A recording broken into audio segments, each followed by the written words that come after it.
It was a quiet Sunday night in Brentwood, Los Angeles. The date was June 12, 1994. A cool breeze swept through the upscale neighborhood as most of the city prepared to wind down for the week. But inside 875 South Bundy Drive, something horrific was about to unfold. Something that would forever change the face of American true crime and ignite one of the most divisive legal battles in modern history. Nicole Brown Simpson, a 35-year-old mother of two, had just returned home from her daughter's dance recital.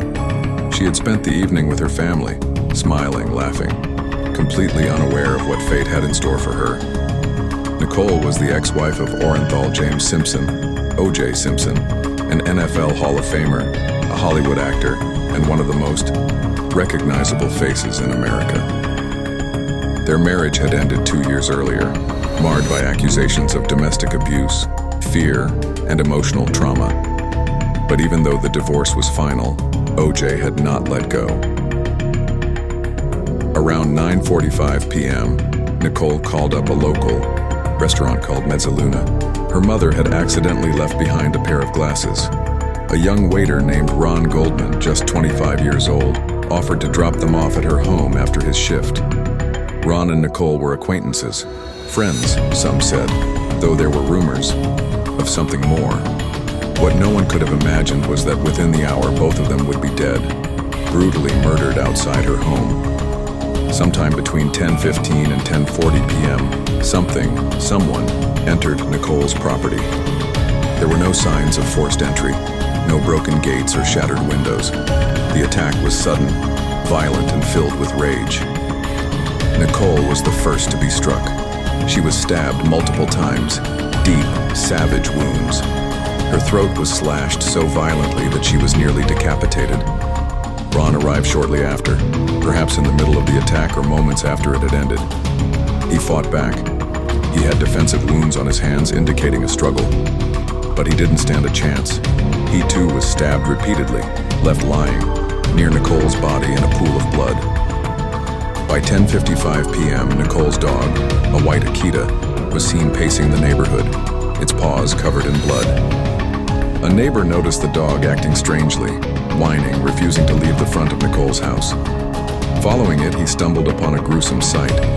The two bodies sprawled in a courtyard of blood, lifeless and mutilated. The police were called. What began as a routine welfare check spiraled instantly into a double homicide investigation. Detectives arrived, and it didn't take long before one name surfaced: O.J. Simpson. He had a well-documented history of violence toward Nicole. There were police reports, 911 calls, recordings of Nicole crying, pleading for help, terrified that O.J. would kill her. She had said it before, and now she was dead. Investigators searched O.J.'s Rockingham estate later that night. What they found raised immediate suspicion. There was a blood-stained glove at the scene of the crime, and astonishingly, a matching glove was found behind O.J.'s guest house. Bloody footprints, consistent with a rare type of size 12 Bruno Magli shoe, led away from the scene. O.J. wore that size. Blood drops, later confirmed to be a mix of O.J.'s, Nicole's, and Ron's, were found in his driveway and on the handle of his Bronco. O.J. himself had a fresh cut on his left hand, something he claimed happened when he broke a glass in Chicago, where he flew just hours after the murders. But the timelines didn't quite line up. His behavior, too, was bizarre. He didn't ask how Nicole had died. He didn't express shock or grief. What he did do was hire a team of high-powered lawyers. And just days later, in front of millions watching on live television, O.J. Simpson led police on an unforgettable slow-speed chase in his white Ford Bronco. Back at the crime scene, detectives and forensic teams worked around the clock. There was blood everywhere, on the gate, on the walkway, on the victims. But there were no signs of robbery, no stolen items, no forced entry. This wasn't random. This was personal, intimate, rage-driven. Nicole had defensive wounds, but they were minimal. The attack was swift. Ron, on the other hand, had injuries that suggested a fight. He may have tried to save her. He may have died trying. But in the end, both were left exposed, their bodies barely visible from the street. and yet no one saw or heard a thing. As dawn broke over Brentwood on June 13th, the world began to wake up to the news.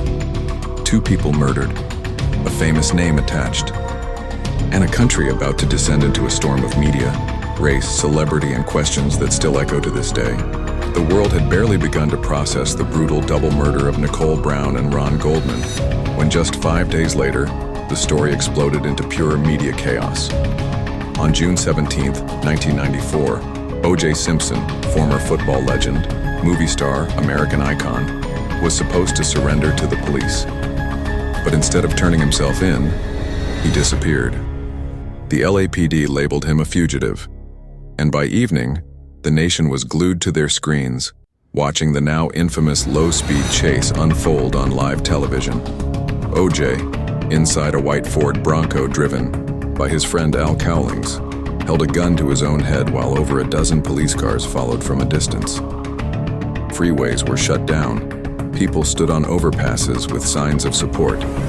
America wasn't just watching a chase. They were watching a cultural moment burn itself into history. Eventually, O.J. was arrested and charged with 2 counts of murder. But this was only the beginning. What followed was one of the most watched, most controversial, and most dissected trials in modern legal history. The media called it the trial of the century, and for once that label didn't feel like an exaggeration. O.J. assembled a defense team so powerful it was nicknamed the Dream Team. At the center of it was Johnny Cochran, a charismatic, sharp-tongued attorney who would become a household name.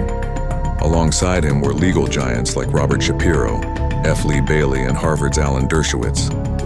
On the other side stood prosecutors Marcia Clark and Christopher Darden, 2 lawyers who would be outnumbered, outmaneuvered, and relentlessly scrutinized by both the press and public. The evidence seemed overwhelming. DNA tests showed that blood found at the crime scene, in O.J.'s Bronco on his driveway, and even in his home, matched both victims and Simpson himself. But then came the strategy, the shift. Cochran and his team reframed the entire case. They painted the LAPD as corrupt and racist. And at the center of that accusation stood Detective Mark Furman, who not only discovered key evidence, but had a history of using racial slurs. That changed everything. And then came the glove. The bloody leather glove found at the scene. When O.J. tried it on in court, he struggled. It looked too small. His fingers stiffened. And with that, Johnny Cochran delivered the line that would echo across history. If it doesn't fit, you must acquit. On October 3, 1995, after 9 months of trial, the verdict was announced. Not guilty, O.J. Simpson walked free, and the country was instantly split, cheering in some communities, outrage in others. The trial had become more than a murder case. It had become a mirror, a reflection of America's race issues, justice system, celebrity obsession, and media circus culture. But was justice really served? In 1997, a civil court ruled O.J. liable for the deaths of Nicole and Ron. He was ordered to pay over $33 million in damages. He didn't go to prison for murder, but he never escaped the shadow of it either. If this story stunned you, make sure to like this video, subscribe to our channel, and share it with others who love true crime mysteries. More shocking cases are coming soon, and you won't want to miss them.